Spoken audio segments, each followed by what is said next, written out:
is for training purposes and TV news education. Some copyrighted material is used and is credited on screen. However, no more was taken than was necessary to tell the story of the event. YBA claims fair use of material. Bradley, you mentioned both Rob Gronkowski and Brandon Lloyd, two players that Patriots fans will be looking at a lot this year. Brandon Lloyd comes over from the Josh McDaniels system along with Josh McDaniels, and he will look to impress, known as a deep ball threat, something the Patriots haven't had since Moss left. Also a guy who can catch very well in traffic, somebody Patriots fans are really excited about. I know I'm looking forward to seeing him. He seems very happy to be in New England, to be with Josh Daniels, also to be with Tom Brady.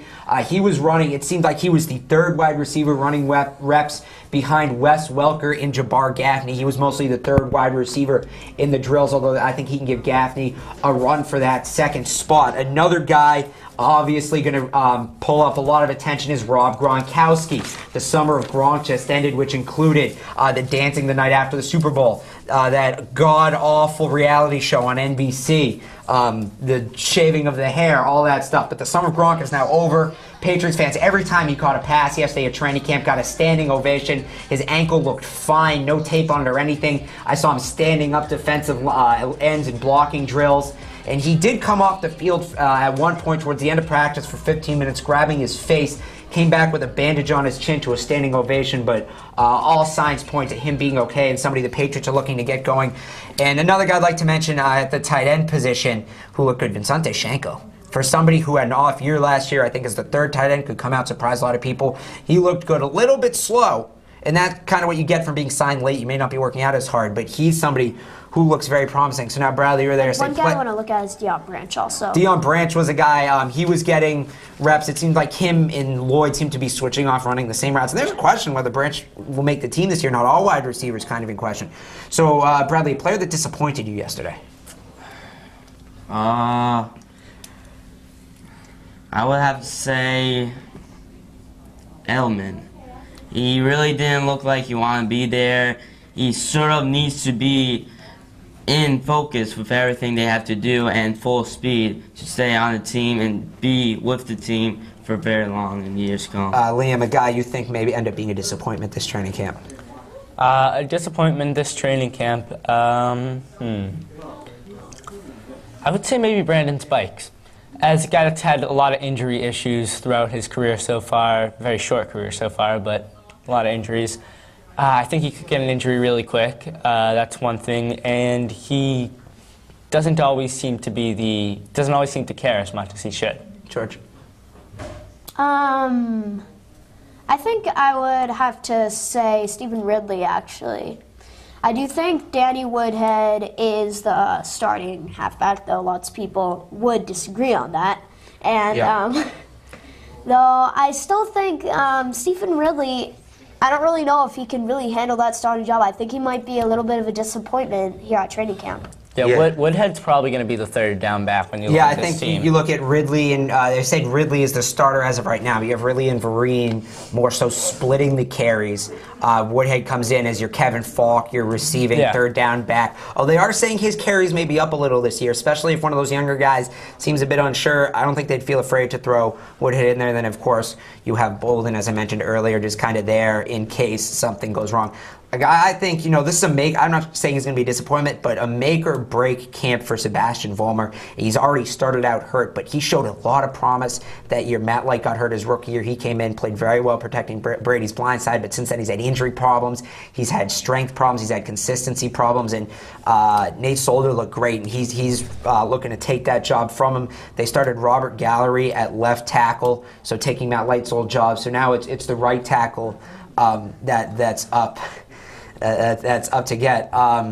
Your thoughts on this Patriots season as a whole and how it's going to go?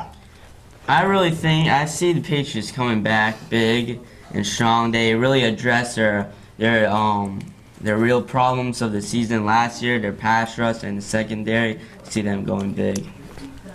Well, obviously the secondary is a big issue from last year, and it's the spot where they went to improve the most other than the pass rush. So those are the two areas you have to look at the most. Yeah, I think it's secondary. A guy like Dante Hightower. Also, second year Antoine Molden is a guy. He'll be fun to watch. Devin McCourty, see how he does. Kyle Arrington did well in man coverage. It'll be fun to see the secondary. Yeah, and Arrington, a guy you mentioned, they were actually running him with the second team. They were running him as the third corner behind Dowling, lining up across from McCourty. And you know what? Typically, teams that lose the Super Bowl come back to less than stellar years. But if there's anything we know about the Patriots, they are not a typical team. Bill Belichick is not a typical coach. You saw in 07 they lost Super Bowl. They came back, still finished 10-6 without Tom Brady. Yeah. I think was very impressive there because some of the pieces on that team, you had a lot of the key pieces from 07 leave. So other big stories around the league. Outside of the Patriots, what is going to be your favorite training camp story to follow, Bradley? I'm going to guess yours is going to come out of the Meadowlands. Yeah, I see what's the real next big player coming out of there in training camp.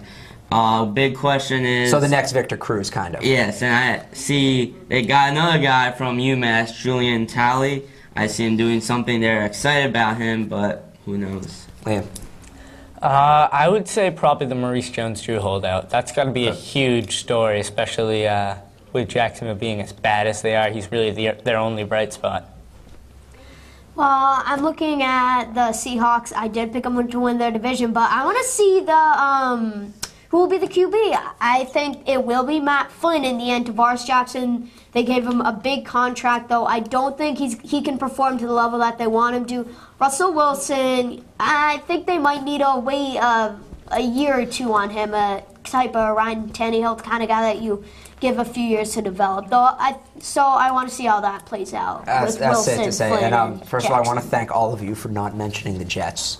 And not mentioning Tim Tebow, Mark Sanchez. It's like there are some people, I don't know if you said that out of fear for me going off on you or whatever, but it's nice to know that there are other stories going on. What I'm looking forward to seeing, Josh Johnson's a guy I've always thought since he was drafted 3 years ago, has a lot of potential. He really has the physical ability to be a top 10, possibly top 5 NFL quarterback. Mentally, though, he has made some mistakes, big mistakes, and made them often over the years. But I think this year could be a turning year for him. They bring in... from the Chargers, they bring in Vincent Jackson. Interesting stat. Josh Freeman has only thrown downfield 37 times his entire career. Passes of more than 20 yards. That's in his entire career, 37 times. Vincent Jackson, though, is considered one of the greatest deep ball receivers in the NFL right now. And I think he throws 37 times deep in the first month. If not, there's something that's a problem. He has his new coach in Greg Schiano. I think this is the turning year that Josh Johnson becomes a premier NFL quarterback. Freeman. Josh Freeman, what did I say, Johnson? Yeah. They actually do have Josh Johnson, who is a backup quarterback, came over from the Niners, but he's just kind of one of those scrambling guys that comes over from college, and they'll probably move to wide receiver. Josh Freeman, though, number 5 for the Tampa Bay Buccaneers. I think this is turning year. I think the Buccaneers give the Falcons a solid shot at the Buccaneers NFC will South. take the division. If they don't take the division, I see them definitely sliding in with a wild card spot. Speaking of the wild card, this weekend, Arena Football wild card playoffs in the big game, Utah-San Antonio, the televised game on Friday night, NFL Network, and not Tom Brady, but Tom Grady leading Utah, the 4-seed Utah, in the upset over 1-seeded San Antonio. Liam, I know you were watching. What were your thoughts on the game? It was quite an interesting game. Arena football definitely has it's a very different feel from an NFL game with a lot faster paced action. And as you see there, Tom Grady actually throwing an interception. Thanks, not his Mike. brightest moment. Thanks, Mike. But it was obviously a very close game with a 35-34 game. Low scoring, too, for Arena yeah. football. To an NFL fan, that may Yeah. sound like a lot, but Arena normally gets in the 50s and 60s. Yeah. Actually, 70s, or I'm pretty sure in the Soul game. 70s is a little bit up there. 70 in the 70s would be like in the high 30s, low 40s for the NFL. The real big topic for these playoffs is really about Garcia coming back from the win last season in the Arena Bowl. And really, he's one of the greatest quarterbacks in history, but only one Arena Bowl championship. And he just couldn't get it done this year with Yeah. the broken hand. San Antonio, the 1 seed, but no other upsets. Jacksonville pulls off the win. You mentioned New Orleans I thought falls. Force would win. I thought the Force would beat Jacksonville. I really think that the Force, very stellar team. I was surprised on that one. Yeah, Only by Bon 2. Jovi's Philadelphia Soul pick up the win. They've been considered one of the better teams in the league for Yeah, a number of they're years. dominant, Yeah, to say the least. Do you, like, a lot of people would say, oh, you're watching Arena football? Come on. Do you I'm not saying it is the same as football. It is a different sport. There are similarities, but arena football is a different sport. There's different strategies, plays different ways. But do you think arena football is a good thing to watch? Do you think it's something that should become mainstream popular? Yes, I definitely think it should. As you see, a guy like Tyson Poots or a guy like Aaron LeSway in that Blaze game, they were getting so many receptions, so many yards. It's so fun to watch. And the defense, even though it had a good game in that one, it's still a high-scoring game. Right. It's such a small field. It's I so mean, it's a fun to high-scoring watch. game, but that doesn't mean there's no defense. There's at least normally one pick six per game, There were sometimes 3. more. There were 3, that's Ransom, right. Fontenot, and Because on such a Mulder. narrow field, I mean, you have zero room for error as a Yeah. quarterback. Those corners can come across the field like that, Liam. See, I would say it could become a mainstream sport, except for the one thing that on TV it looks so unprofessional. Yeah, it is tough to watch on TV. Yeah. It looks so unprofessional because the fans on the sideline are literally at the edge of the boards. They can reach over Right, and catch there was a play Yeah, in the and Utah game where Kayaku. Utah, the road team, Utah wide The receiver top- caught a pass along the sideline. One of the fans punched it out of his hands, an incomplete pass. Yeah. Well, Extra it- defensive back. Yeah, it was because earlier in that game, he actually shoved that fan because that fan, forgot what it was, but he did something to him. He shoves him back, comes right back over there. He